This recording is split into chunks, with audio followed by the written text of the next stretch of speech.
Fala pessoal, sejam muito bem-vindos a esta aula e agora vamos entrar nas configurações de formas de envio.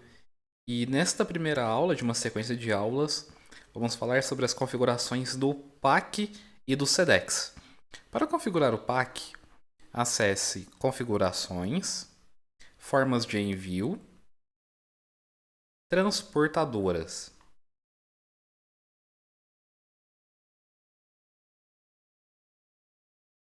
Na página de transportadoras, por padrão, o PAC e o SEDEX eles vêm ativos na sua plataforma. Porém, todas as configurações, tanto do PAC como do SEDEX, elas vêm todas zeradas. A plataforma te possibilita criar regras de frete que mais vão condizer com as regras da sua loja. Então, para isso, vamos acessar as configurações do PAC. E aqui vamos explicar uma por uma das configurações para que você configure também em sua loja. Então, o nome de exibição, por padrão, vem PAC, porém você poderia personalizar este nome. Caso, por exemplo, você queira trabalhar com PAC e SEDEX na sua loja, mas você queira alterar o nome, um exemplo de nome seria, por exemplo, normal e expresso. Mas recomendo deixar com PAC e SEDEX mesmo porque o consumidor brasileiro ele já está acostumado com essa nomenclatura de frete, né? Ele já sabe o que é o PAC, ele já sabe o que é o SEDEX, então não há muito motivo para fazer uma alteração. As informações adicionais, caso você queira transmitir alguma mensagem diferente, você pode alterar esse texto ou também simplesmente deixar ele em branco. Há um segundo campo também para informações adicionais, caso seja necessário. No CEP de origem, você deverá determinar qual que é o CEP de origem da sua loja e este CEP de origem ele vai ser utilizado no cálculo de frete. Então, sempre mantenha essa informação correta. O campo de prazo adicional lhe permite adicionar alguns dias a mais de prazo ao prazo de entrega. E é muito interessante que você adicione pelo menos um dia, 2 dias de prazo adicional, porque isso vai te dar maior segurança com relação aos seus pedidos. Porque caso aconteça algum pequeno atraso ou algo nesse sentido, o seu cliente ele não vai se sentir prejudicado por conta desse atraso e também vai eximir a responsabilidade da loja quanto a este atraso, nesses pequenos atrasos que podem vir a ocorrer. Caso você deseje cobrar um valor fixo ao invés do valor variável do PAC, você pode determinar através do campo valor fixo qual seria este valor. Você pode cobrar o aviso de recebimento ou não no cálculo de frete, lembrando que se você cobrar o valor que é adicionado é um valor bem representativo, né? Não é um serviço barato dos Correios. E para quem não sabe ainda o que é o aviso de recebimento, como é que ele funciona? No momento em que você posta uma mercadoria, você envia junto com a mercadoria uma etiqueta com os dados do remetente e os dados do destinatário. E quando essa encomenda chega até o seu cliente, a pessoa que recebeu, ela vai ter que assinar esse documento, esse aviso de recebimento, e posteriormente a essa assinatura, esse aviso de recebimento, ele volta para a sua loja. Antigamente, ele era muito utilizado como prova para contestação de chargebacks e situações semelhantes, mas foi algo que acabou entrando em bastante desuso. Pelo menos já faz um bom tempo que eu não vejo nenhuma loja utilizando o aviso de recebimento para contestar chargeback. Você pode acrescentar ou descontar um valor ao frete. Por exemplo, suponha que você queira descontar 5% do valor do frete. Então você pode selecionar a opção de desconto em porcentagem e aqui você insere o percentual de desconto. Você também poderia dar um desconto ou um acréscimo sobre o valor do carrinho. Então, supondo que queira dar um desconto de 10% em compras acima de R$ 100. Então você poderia habilitar. E aqui neste campo definir qual que é o percentual de desconto. Aliás, quantos reais de desconto, né? Mas aqui no exemplo vamos deixar desabilitado. Caso você já possua um contrato com os Correios, o serviço de PAC e SEDEX, eles vão alterar o código de serviço de acordo com o seu contrato. Então, através do campo código de serviço, você pode selecionar qual é o código que é o código pertencente ao seu contrato. Para quem ainda não tem contrato e vai trabalhar com postagem em balcão, selecione o código 04510, que é o do PAC sem contrato. Muito importante selecionar corretamente o código de serviço, porque o código de serviço também é um dos fatores de precificação do frete. Então, supondo que você não tenha contrato e selecione um código de contrato, a plataforma vai calcular sempre um valor abaixo e você pode ficar no prejuízo devido ao frete. Se você tiver contrato, você pode preencher o campo código administrativo e senha de acesso com a senha do CIGEP, para que no momento de geração das etiquetas o sistema consiga relacionar o serviço com o rastreamento do seu contrato. Você pode habilitar o PAC para todo o Brasil na área geográfica ou apenas para alguma região em específico. Você pode habilitar ou desabilitar o valor declarado, que é um serviço de seguro dos Correios, supondo que o seu pedido ele seja extraviado ou que a mercadoria tenha alguma avaria.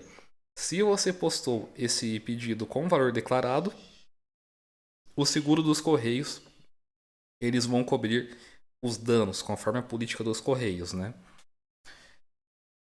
E você pode definir qual que é o parâmetro de valor declarado. Você pode utilizar um valor do pedido, um valor fixo, uma porcentagem do pedido, ou um valor fixo por produto. E você também pode criar regras personalizadas de valor declarado. Por quê? Pedidos abaixo de R$ 20, os Correios não aceitam valor declarado, eles somente aceitam valor declarado em pedidos acima de R$ 20. Então, aqui nas regras eu poderia, por exemplo, um pedido aqui que tem no mínimo 1 grama e peso máximo aqui de 10 quilos, o valor mínimo do pedido de 1 centavo e o valor máximo dele de R$ 20. O valor declarado vai ser um valor fixo de R$ 21. Aí eu posso definir que o valor não será cobrado do cliente e esta regra entrará em vigor. Então, todos os pedidos que forem abaixo de R$ 20, eu posso declarar o valor e caso aconteça algum extravio, eu sou ressarcido daquela mercadoria. Você também poderia configurar múltiplos CEPs de origem.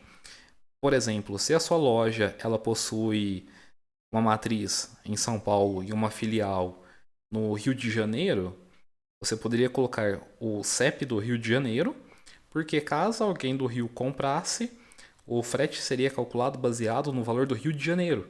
Então ficaria muito mais barato para o seu cliente. Então aqui no múltiplo CEP de origem você vai inserir qual que é o segundo CEP de origem. Vai definir se ele é para todas as zonas ou somente para uma região específica. O código de serviço, o código administrativo e a senha de acesso. Por que ele pede novamente o código de serviço, código administrativo e a senha de acesso? Porque você pode ter múltiplos contratos dos Correios. Então, de repente, em outro CEP de origem, você vai despachar utilizando outro contrato. Essa função é uma função muito interessante. Recomendo muito que você ative, que é o frete de contingência. E como é que funciona esse frete de contingência? Em momentos que o servidor dos Correios estiverem offline, que eles não estiverem operando, o frete de contingência ele entra em ação. Você vai determinar aqui um valor fixo e um prazo de entrega fixo, e somente nessas situações que o servidor dos Correios estiver inoperante, é que ele será exibido ao seu cliente. Então você pode ativar, você vai definir qual que é o valor do frete, qual que é o prazo de entrega e qual que é a área geográfica, né? Se vão ser todas as zonas ou somente naquelas regiões que você trabalha com PAC, que você definiu aqui. Você também pode dar frete grátis para todo o Brasil ou também só para uma região específica utilizando esta funcionalidade. Então, supondo que o frete grátis na loja vai ser acima de R$ 199,90 e apenas para a região sudeste. Então, eu vou selecionar frete grátis ativo. Se fosse para todo o Brasil, eu poderia selecionar todas as zonas. Mas aqui no caso, quero somente sudeste. Aí, supondo que você queira trabalhar com frete grátis em sul e sudeste, existe também outro meio de você fazer. E clicando aqui em acréscimo desconto por faixa de CEP, você terá acesso a esse menu. Você pode criar as regras através aqui do painel mesmo ou baixando uma planilha de modelo. Eu vou criar aqui no painel mesmo para que a explicação fique mais rápida. Mas a planilha é praticamente a mesma configuração. Você vai definir aqui qual que é a cidade ou a região ou o estado em específico, a faixa de CEP inicial, a faixa de CEP final, os grupos de clientes, se é para todos ou se é apenas para um grupo de cliente em específico. Nessa regra você pode aplicar um prazo adicional somente para essa região. Pode ser tanto mais ou menos. Se for menos é só colocar um sinal de menos na frente do número. Você pode também cobrar um preço adicional ou dar um desconto para aquela determinada região. Por exemplo, aqui no caso de São Paulo. Acima de R$ 100 eu vou dar 50% de desconto. Eu coloco 50% com sinal de porcento e o sistema já vai entender que é 50% de desconto no valor do frete. E você pode dar o frete grátis acima de R$ 199,90 também para esse estado. Então aquela regra de cima do frete grátis com mais essa regra que você criou agora, as duas são somadas e vão trabalhar ao mesmo tempo. Então, feitas as configurações do PAC, nós podemos salvar aqui no sistema para que elas sejam aplicadas.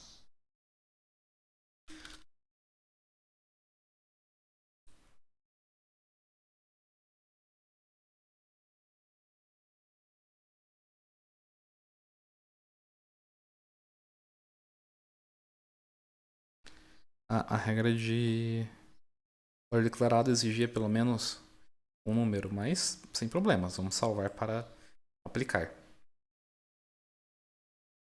Então agora aquelas configurações que nós realizamos já foram aplicadas e as configurações do Sedex são totalmente semelhantes às configurações do PAC. Então se clicarmos aqui em configurar, teremos acesso a um menu exatamente igual. A única diferença é que aqui no Sedex o código de serviço que você irá utilizar será um código de Sedex, mas no restante todas as configurações são exatamente iguais.